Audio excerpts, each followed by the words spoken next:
Радио тыңдармандары, сіздермен бірге әуе толқынын керемет көңіл күйге жаныңды тербетіп, құлағыңның құрышын қандыратын, әнге бөлейтін, барша тыңдармандарға таудай биік, толассыз сезім мен сырлы сұхбат сыйлайтын әсерлі әңгіме бағдарламасы және де оның тізгіншісі мен Төлембек Еркежан. Бүгін ақпанның 2-ші жұлдызында, яғни жұманың жайдары күнінде, тікелей толқында тыңдармандарымыздың құлақтарын түріп, көңілдерін бұрған әсерлі әңгіме бағдарламасының мектеп радио тарихындағы алғашқы эксклюзивті шығарылымы. Неге десеңіз, бүгін мектеп радио студиямызда қонақта халқына қалаулы, еліне елеулі ер атанған, танымал актер әрі тележүргізуші, қазақ шоу-бизнесінде сын сипатымен, ерекше мінезімен дараланатын Тәуекел Мүсілім және оның жан серігі қалың Бұхараны қоңыр даусымен таңғалдырған тележүргізуші әрі актер Бауыржан Сатов және де Тәуекел Мүсілімнің анасы Галина ханым. Қош келдіңіздер. Қош келдік. Олай болса, тыңдармандарымызды талай уақыттардан бері толғандырған әсерлі әсем сыр сұхбатымыздың алғашқы легін өздеріңізден бастаса. Галина ханым, сізге қоятын бірінші сұрағымыз, бала тәрбиесіндегі ең басты ұстанатын қағидалар болса деп, бірінші сол баламыздың тәртібіне көп қарадық, сосын біліміне, сол білімі жағы не болса деп, баламыздың білімді болғанын қаладық. Сол басқа нем жоқ енді айтатын. Рахмет. Екінші сұрағымыз, бұл аттап отырған босағаларыңыз тек қыздар оқитын білім ордасы болғандықтан, жалпы қазақ қызының болмысы қандай болу керек? Және жас жеткіншек қыздарға айтар ақыл кеңесіңіз? Ақыл кеңесім қыздарға айтарым, қыздарға қырық үйден тыйым дейді ғой, қыздар болмысы тәртібі қазақы болу керек, қазақи. Қыздар ата-анасының тәрбиесін алу керек.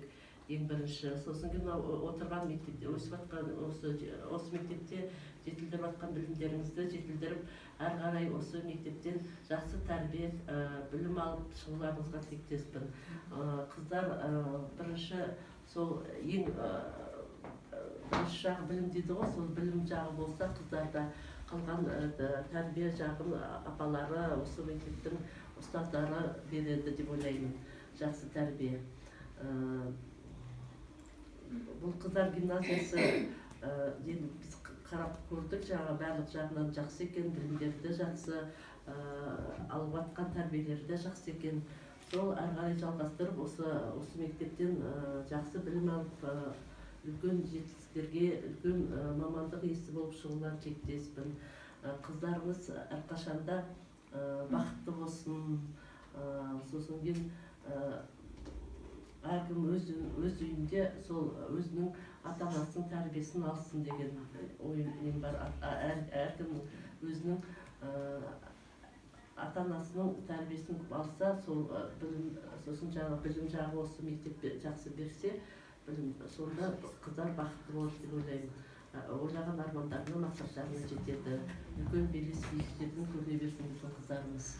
Осы гимназияның мектептің оқушылары жақсы білім тәрбие беріп жатыр. Сол әрі қарай осы сіздерге, осы мектептің ұжымы атынан менде сіздерге үлкен жетістіктер тілеймін. Үлкен белес биіктердің көріне беріңіздер. Көп рахмет. Ал енді келесі сұрақтар легін Тәуекел мырза өзіңізге берсек. Бірінші сұрағымыз, сізді барлық табысқа жетелеген және танымал болуға не және кім әсер етті? Көп рахмет сұрағыңызға. Енді жалпы біреуден үлгі алдым деп айта алмаймын. Бұл негізі өзімнің іштегі бір сүйіспеншілік, өнерге деген, киноға деген, сол сүйіспеншілік арқасында еңбектеніп, ізденіп, осыны қазіргі алға шүкір дәрежеге жетіп отырмыз. Одан бөлек енді бұл тәрбие, анамның берген тәрбиесі маған, осындай қалпында қалуым, еш өзгермей, сол кісіге де көп рахмет. Жалпы осы, ал былай нақты үлгі алдым, болмаса осындай бір мақсатым болды деп айта алмаймын. Бұл тек қана өз-өзімді сынау. Рахмет. Келесі сұрағымыз осы жылға 2018 жылға қойған жоспарларыңыз және де сізді болашақта жұлдызы жанатын жаңа туындылардан көре аламыз ба? 2018 жылға жоспар көп. Алла жазса шетелге де мұхит асып шетелге барып келетін ойым бар. Бұл жерде өзімнің біліктілігімді арттырып күшейтіп келем бе деген ойым бар. Болашақта осы жаңа жылдан кейін КТК арнасынан тағы бір жоба, тағы бір телехикая шығады. Бұл біздің ұлттық қауіпсіздік органдары жайлы КНБ. Сол жайында телехикая болады. Сол жерде мен басты рөлдердің бірін сомдаймын. Ол осы Алла жазса ақпан айының соңына қарай шығады. Ал одан бөлек жобалар әлі нақты шешілген жоқ. Бір-екі жоба бар, әлі белгісіз. Жаңағы видео пробасын өттік, тек әлі бекіткен жоқ бір ойға. Деген мен ойлаймын, әр жыл өзі бір ерекшелігімен есте қалады. Сондықтан 2016-ға қарағанда 2017 күшті болды, жақсы болды, жемісті болды. Және биылғы осы 2018-2017-ге қарағанда күштірек болады деген сенімдемін. Рахмет. Үшінші сұрағымыз. Әр адамның жақсы көретін бір кітабы және өзінің өмір жолымен байланыстырғысы келетін кейіпкері болады. Сіздің жақсы көретін кітабыңыз және өзіңіз ұқсағыңыз келетін немесе үлгі алатын кейіпкеріңіз кім? Енді нақты осы кітап маған ұнайды, менің сүйікті кітабым деп айта алмаймын, шығармам деп айта алмаймын. Мұндай өйткені әлі ол үшін мен ойлаймын, бір ғұмырдың өзі аз деп. Өйткені қанша кітап бар, қаншама керемет туынды бар, оның бәрін оқып шығуға да соншалықты уақыт керек. Әлі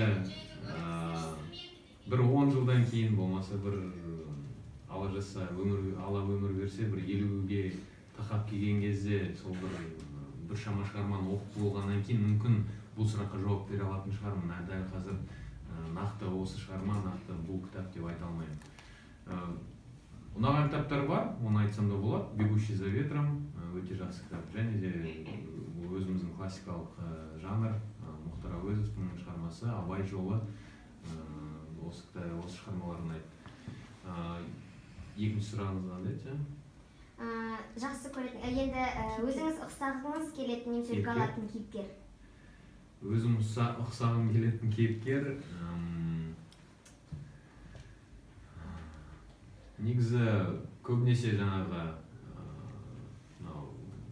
Шыңғыс хан жайлы кітаптар оқыған кезде осы қазақ батырлары сипатталатын кезде өте сондай сол сипаттамалар ұнайтын. Сол кезде өзімді бір қазақ батыр ретінде елестететін. Негізі сол қазақ батыр ретінде өзім көретін сияқтымын. Абылайша қай батыр нақты айта алмаймын, дегенмен осындай бір образ ұнайды өзіме. Және де болашақта осындай бір киноға ұсыныс болып жатса, міндетті түрде қатысып көремін.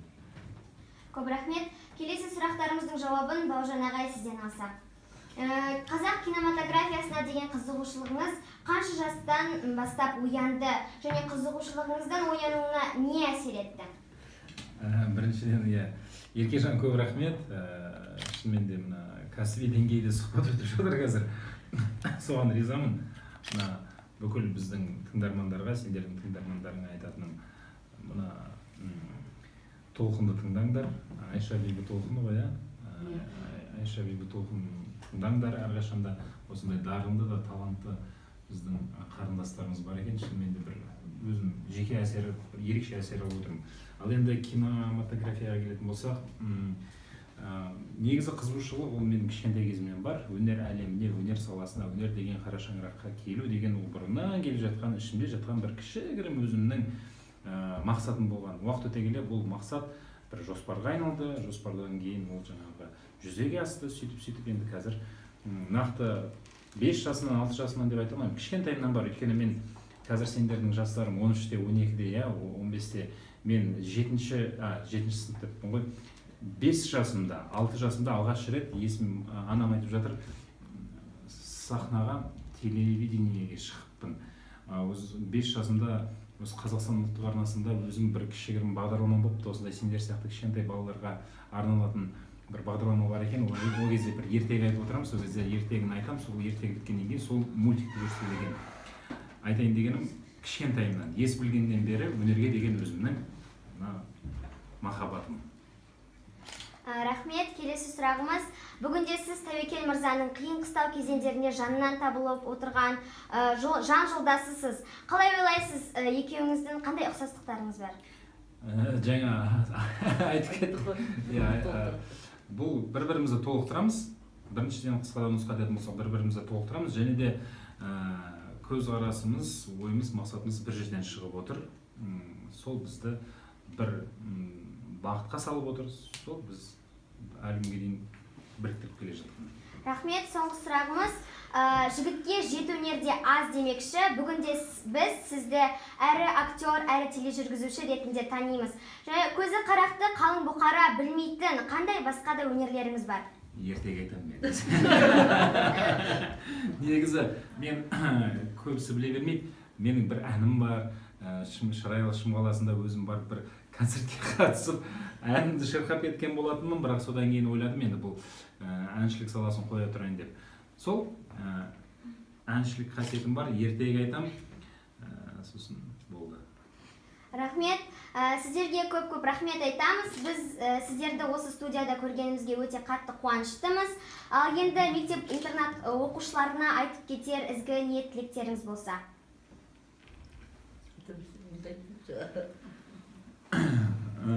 Барлық осы мектеп оқушыларына, Қазақ-түрік лицейінің оқушыларына айтатынымыз, бүгінгі біз көзіміз жеткен бірден бір мәселе, шынымен де барлық оқушылар талант асқақ, талабы теңіз, он саусағынан өнер тамған, өте дарынды жандар екен.